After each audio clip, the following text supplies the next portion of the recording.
Abhinay degree పూర్తి చేసిన ఒక గ్రాడ్యుయేట్. అతని తండ్రి మల్లేష్ అభినయ్తో, ఏరా కష్టపడి ఎలాగూ డిగ్రీ పూర్తి చేసావు, ఆ రైల్వే ఉద్యోగాలు క్లర్క్ పోస్టులు ఏవో పడ్డాయని మన సూరిబాబాయ్ చెప్పాడు, అదేదో అప్లై చేసుకోరాదు అన్నాడు. అభినయ్ జాబ్ అప్లైకి కావాల్సిన సర్టిఫికెట్స్ తీసుకొని అతని ఫ్రెండ్తో కలిసి నెట్ సెంటర్కి వెళ్ళాడు. అభినయ్ అంటున్నాడు, ఇదిగో బాబాయ్, ఏదో ఉద్యోగాలు పడ్డాయని మా నాన్నతో అన్నావంట కదా, ఇంతకీ ఏ ఉద్యోగాలు పడ్డాయేంటి అని హుషారు గొంతుతో అడిగాడు. రైల్వే పోస్టులు పడ్డాయిరా అబ్బాయి అని చెప్పాడు సూరిబాబాయ్. ఇంతకీ దానికి అప్లై చేయాలంటే ఏం చదివి ఉండాలి అని అడిగాడు అభినయ్. నువ్వు డిగ్రీ పూర్తి చేసావు కదా, అది చాలు అప్లై చేసేకి అని అన్నాడు సూరిబాబాయ్. కావలసిన సర్టిఫికెట్లు ఇచ్చాడు అభినయ్. సూరిబాబాయ్ అభినయ్కి రైల్వే జాబ్కి అప్లై చేసి అతని సర్టిఫికెట్లు తిరిగిచ్చేశాడు. ఎంత అయింది బాబాయ్ అని అడిగాడు అభినయ్. మనలో మనకు డబ్బులు ఎందుకు కానీ నువ్వే ఉంచుకో అన్నాడు బాబాయ్. అభినయ్ బాబాయ్కి థ్యాంక్స్ చెప్పి అక్కడ నుండి బయటికి వెళ్ళాడు. అభినయ్ ఇంటికి వెళ్ళేసరికి అతని అత్త రాజేశ్వరి, మామ మణిరత్నంలో అభినయ్ నాన్నతో మాట్లాడుతున్నారు. అప్పుడు అతని మామ అభినయ్తో, ఏరా అబ్బాయి డిగ్రీ అయిపోయిందంట కదా, ఎంత పర్సంటేజ్ అని అడిగాడు. అభినయ్ 85% వచ్చాయి మామ అని చెప్పాడు. అప్పుడు అభినయ్తో అతని మామ, ఏరా మరి ఏదైనా ఉద్యోగానికి అప్లై చేశావా అని అన్నాడు. ఇప్పుడే రైల్వే జాబ్కి అప్లై చేసి వస్తున్నా అని అన్నాడు అభినయ్. అప్పుడు అతని మామ ఇలా అన్నాడు, మరి నాతో పాటు మా ఊరికి వస్తావా, నాతో కలిసి నా షాప్లో కార్లు రిపేర్ చేయడం నేర్చుకుందువు కానీ ఏదైనా ఉద్యోగం వచ్చే వరకు అని అన్నాడు. నా మెకానిక్ షాప్లో పని చేసుకో, ఊరికే ఏం వద్దులే, నువ్వు బాగా పని నేర్చుకున్నాక నీకు డబ్బులు ఇస్తాను, అన్యాయం ఏమీ చేయలేరా, నిన్ను నా సొంత కొడుకులా చూసుకుంటాను అని అన్నాడు. అభినయ్ తండ్రి కూడా ఇలా అన్నాడు, మా వాడు నీతో పాటు వస్తాడులే బావా అని చెప్పాడు. అభినయ్ బ్యాగ్లో బట్టలు సర్దుకొని తన మామ అత్తతో కలిసి వాళ్ళ ఊరికి బయలుదేరాడు. అలా వారు తమ ఊరు చేరుకున్నారు. మామ మణిరత్నం, అదిగో అక్కడ కనపడుతున్న షాపే మనది అని చూపించాడు అభినయ్కి. మామ అన్నాడు అభినయ్. ఆ తర్వాత వారంతా ఇంటికి చేరుకున్నారు. ఇంటికి వెళ్ళిన వెంటనే అభినయ్ మామ బయట నుండే గట్టిగా కేక వేశాడు ఇలా, అమ్మాయి అమృత ఎక్కడున్నావు అని అన్నాడు. అప్పుడు అమృత, నాన్న వస్తున్నా అని అంటూ బయటికి వచ్చింది. అభినయ్ ఆమెను చూడగానే తన మనసులో ఏదో తెలియని ఫీలింగ్ మొదలైనట్టయింది. ఆమె చంద్రుని చల్లని కాంతి వలె చాలా అందంగా ఉంది అని అభినయ్ తన మనసులో అనుకుంటున్నాడు. ఇంతలో అతని మామ, ఇంతకీ వంటే చేసావు తల్లి అని అమృతని దగ్గరకు తీసుకొని ప్రేమగా అడిగాడు. వంకాయ కూర అన్నం చేశాను నాన్న అని అంది. అనంతరం అందరూ ఇంట్లోకి వెళ్ళారు. అతని మామ తన కూతురితో, వీడు మీ మామ కొడుకు అభినయ్ అని చెప్పాడు. కాసేపటికి అందరూ కలిసి భోజనం చేశారు. అది ఎండాకాలం కాబట్టి అభినయ్ తన మామతో పాటు మేడపైన పడుకున్నాడు. తెల్లవారింది. ఉదయాన్నే నిద్రలేచిన అభినయ్ తన మామ అక్కడ లేకపోవడం చూసి చాప బొంతలు తీసుకొని కిందకి దిగుతూ మెటికల పక్కనే ఉన్న కిటికీలోకి అలా చూశాడు. అక్కడ రూమ్లో అమృత నిద్రపోవడం చూసి తన మనసులో, అమృత నిద్రలో కూడా ఎంత అందంగా ఉంది అని అనుకున్నాడు. ఆ తర్వాత ఇక స్నానం చేసి మామతో పాటు మెకానిక్ షాప్కి వెళ్ళాడు అభినయ్. ఆ రోజు నుండి పని నేర్చుకోవడంలో బిజీ అయిపోయాడు అభినయ్. అయితే అలా ఒకరోజు అభినయ్ మామ భోజనానికి ఇంటికి వెళ్ళి వచ్చాడు. ఇక నువ్వు కూడా భోజనం చేసిరా అని చెప్పాడు అభినయ్కి. అభినయ్ ఇంటికి వెళ్ళాడు. ఇంట్లో అమృత ఒకతే ఉంది. అత్త పక్కింటోళ్లతో మాటలు కలిపింది. అమృత అభినయ్కి అన్నం వడ్డించింది. ఇక తింటున్నాడు. అమృత అభినయ్ని ఇలా అడిగింది, ఇంతకీ ఏం చదువుకున్నావు నువ్వు అని. అభినయ్, నేను డిగ్రీ పూర్తి చేశాను అని అన్నాడు. ఆ తర్వాత ఏమీ వారి మధ్య మాటలు లేవు. ఆ తర్వాత కాసేపటికి తినేసి లేచాడు అభినయ్. చేతులు కడిగి వెళ్ళిపోతున్న అభినయ్ని అమృత పిలిచి అతని ఫోన్ నెంబర్ ఇమ్మని అడిగింది. అభినయ్ భయపడ్డాడు, తన ఫోన్ని అమృత పగలగొడుతుందేమో అని. అమృత తన నెంబర్ని సేవ్ చేసింది అభినయ్ సెల్లో. అమృత సెల్ తిరిగి ఇస్తూ, రాత్రికి మాట్లాడుకుందాం అని అంది. అభినయ్ ఏమీ మాట్లాడకుండా వెళ్ళిపోయాడు. రాత్రి 8:30 అవుతోంది. మణిరత్నం అభినయ్లు షాప్ మూసి ఇంటికొచ్చారు. అభినయ్ త్వరగా తినేసి మేడపైకి ఎక్కాడు. అమృత కూడా తన రూమ్లోకి వెళ్ళిపోయింది. వాళ్ళ మామ ఇంకా కిందనే ఏదో లెక్కాచారాలు చూసుకుంటున్నాడు. అభినయ్ తన ఫోన్లో చూసుకుంటున్నాడు అమృత ఏ పేరుతో సేవ్ చేసిందా అని. ఇంతలో మెసేజ్ వచ్చింది వాట్సాప్లో, హాయ్ అని. అభినయ్ అమృతతో వాట్సాప్లో చాట్ చేస్తున్నాడు. హాయ్ ఏంటి మాట్లాడాలి అన్నావు అన్నాడు. ఏం లేదు అని రిప్లై ఇచ్చింది. ఓకే అని రిప్లై ఇచ్చాడు అభినయ్.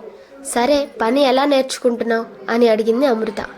మీ నాన్న బాగానే నేర్పుతున్నాడు అని రిప్లై ఇచ్చాడు అభినయ్. హలో ఏంటి మా నాన్న అని అంటున్నావు, మామయ్య అని అనలేవా, ఎంతైనా ఆయన మా నాన్న అని రిప్లై చేసింది అమృత. ఓకే సారీ అని చెప్పాడు అభినయ్. సరే ఓకే అని మెసేజ్ చేసింది అమృత. ఇంతలో మామ మణిరత్నం మేడపైకి వస్తున్నాడు. సరే ఇక ఉంటా, మామ పైకి వస్తున్నాడు అని మెసేజ్ చేశాడు అమృతకి. సరే బాయ్ అని రిప్లై చేసింది అమృత. మామ ఏరా నువ్వింకా పడుకోలేదా అని అన్నాడు. లేదు మామ, మా ఫ్రెండ్ ఫోన్ చేస్తుంటే మాట్లాడుతూ ఉన్నా అని చెప్పాడు అభినయ్. అనంతరం ఇద్దరం పడుకున్నారు. అమృతకి ఆ రోజు నుండి ఐటీఐ పరీక్షలు మొదలయ్యాయి. మామ మణిరత్నం రోజు అమృతని పరీక్ష హాల్ వరకు దింపి వచ్చేవాడు. ఎందుకంటే ఆ ఎగ్జామ్ సెంటర్ వాళ్ళు ఉండే ఇంటి నుండి 8 కిలోమీటర్ల దూరంలో ఊరికి బయట ఉంది. అయితే మణిరత్నం ప్రతి సోమవారం రిపేరీ సామాన్ల కోసం బెంగళూరు వెళ్ళేవాడు. అలా సోమవారం రానే వచ్చింది. ఆ ముందు రోజు రాత్రి మణిరత్నం మామ అభినయ్తో, రేపు అమృతని పరీక్ష హాల్ వద్దక నువ్వే దింపి రావాలి. నేను రేపు ఉదయాన్నే 1:30కి వచ్చే బెంగళూరు బస్కి వెళ్ళాలి. నువ్వు నన్ను బస్టాండ్ బండ్లో డ్రాప్ చేయాలి అని అన్నాడు. సరే అని బదులిచ్చాడు అభినయ్. పొద్దున్నే 1కి లేచిన మణిరత్నం మామయ్య స్నానం చేసి రెడీ అవుతున్నాడు. అభినయ్ కూడా లేచి కిందకు వచ్చి బండి స్టార్ట్ చేశాడు. అలా అభినయ్ తన మామని బస్టాండ్లో డ్రాప్ చేసి ఇంటికొచ్చి పడుకున్నాడు. తెల్లవారి 7 అయింది. అభినయ్ త్వరగా లేచి కాలకృత్యాలు తీర్చుకొని షాపు వద్దకు వెళ్ళాడు. టైం 8 అయింది. అభినయ్ ఇతర పని వాళ్లతో షాపుని చూసుకుంటుండమని చెప్పి త్వరగా ఇంటికి వెళ్ళాడు. అత్తతో, అత్త మామయ్య బెంగళూరు వెళ్ళాడు, అమృతని పరీక్ష హాల్ వద్దకు నన్ను దింపమని చెప్పి వెళ్ళాడు అని అన్నాడు. తీసుకువెళ్ళు అభి, కానీ జాగ్రత్త, బండిని స్పీడ్గా నడపకు అని అత్త బదిలిచ్చింది. అభి సరేనన్నాడు. అమృత కూడా తన మనసులో చాలా ఆనందంగా ఫీల్ అయింది. బయట అభినయ్ బండి స్టార్ట్ చేసి రెడీగా ఉన్నాడు. అమృత బండి మీద కూర్చుంది. అలా ఇద్దరు బండిలో వెళ్తున్నారు. అమృత, ఏమైనా తిన్నావా అభినయ్ అని అంది. లేదు ఇంకా తినలేదు అమృత అన్నాడు అభినయ్. ఏంటి ఇంకా తినలేదా, ఇంతసేపు అలానే ఉన్నావా అంది. ఏమీ మాట్లాడకుండా ఉండిపోయాడు అభినయ్. అప్పుడు అమృత, ఏంటి అభినయ్ మాట్లాడకుండా ఉండిపోయావు అంటూ అభినయ్ భుజం మీద చేయి వేసింది. ఇంతలో పరీక్ష హాలు రానే వచ్చింది. అమృత అక్కడ దిగి మళ్ళీ ఇక్కడికే వచ్చి ఉండమని చెప్పి వెళ్ళింది. ఇంటికి వెళ్ళిపోయాడు అభినయ్. మధ్యాహ్నం 12 అవుతోంది. అభినయ్ వెంటనే బండి స్టార్ట్ చేసి పరీక్ష హాల్ వద్దకు వెళ్ళాడు. అమృత వచ్చింది. ఇద్దరు ఇంటికి బయలుదేరారు బండిలో. దారిలో అమృత, అభి నువ్వెవరినైనా లవ్ చేసావా అంది. లేదు అని చెప్పాడు అభినయ్. ఎందుకు అడిగావు అన్నాడు అభి. అమృత, ఏం లేదు, ఉన్నారేమో అనుకున్నా, ఎంతైనా నువ్వు నాకు ఇష్టమైన భావ కదా అంది. అభినయ్కి ఆమె మాటలు ఏమీ అర్థం కాలేదు. అలా 2వ రోజు కూడా ఇలానే అమృతని పరీక్ష హాల్కి తీసుకెళ్ళి మళ్ళీ తిరిగి ఇంటికి తీసుకొచ్చాడు. మణిరత్నం ఊరి నుండి తిరిగి ఇంటికి వచ్చాడు. సరుకు మొత్తం ఇంట్లో దింపాడు. ఇక ఆ రోజు నుండి మణిరత్నం మామనే అమృతని పరీక్ష హాల్కు తీసుకెళ్ళి దింపి మళ్ళీ పిలుచుకొచ్చేవాడు. అలా కొన్ని రోజులు గడిచాయి. అమృత పరీక్షలన్నీ రాసేసింది. అలా వారి ప్రేమ బలపడసాగింది. ఈ మధ్యలో కాలం కూడా వేగంగా పరుగులు తీసింది. అలా రైల్వే ఫలితాల రోజు రానే వచ్చింది. రైల్వే పరీక్షల ఫలితాలు వచ్చాయి. అభి పరీక్ష పాస్ అయ్యాడు. ఇంతలో అభి నాన్న ఫోన్ చేశాడు. ఏరా పరీక్ష పాస్ అయ్యావంట కదా, సూరిబాబాయ్ చెప్పాడు, ఇక ఇంటికొచ్చే, ఏదో టెస్టులకు అటెండ్ కావాలంట కదా అన్నాడు. అభికి తన మామయ్య ఇంటిని అమృతని వదిలి ఇంటికి వెళ్ళబుద్ధి కాలేదు. అప్పుడు తన మనసులో ఏదో తెలియని బాధ. అభి వాళ్ళ నాన్న మణిరత్నంకి ఫోన్ చేసి, బావ మా వాడు రైల్వే పరీక్ష పాస్ అయ్యాడు, టెస్టులకు అటెండ్ కావాలి, వాడిని ఇక ఇంటికి పంపించు బావా.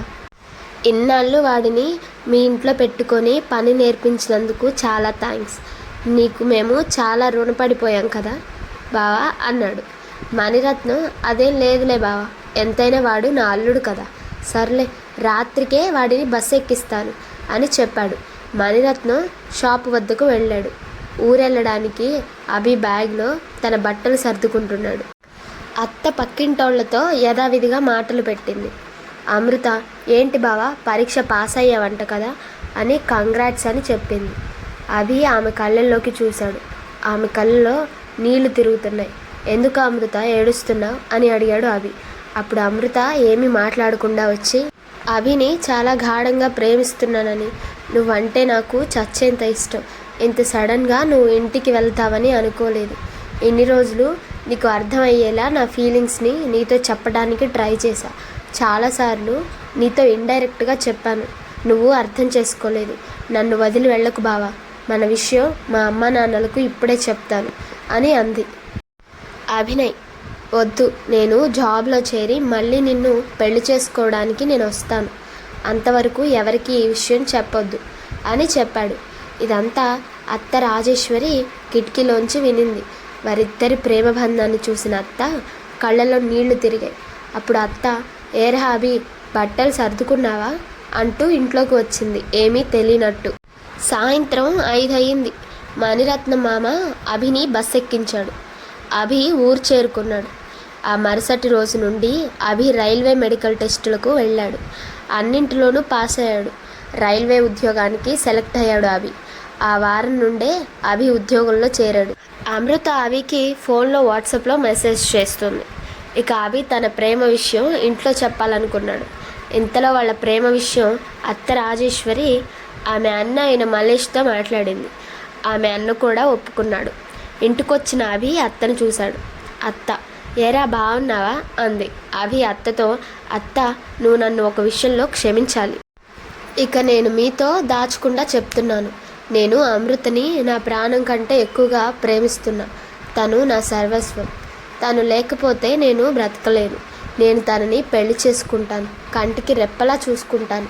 దయచేసి కాదు అనే మాట మాత్రం అనొద్దత్త అని అన్నాడు అభి.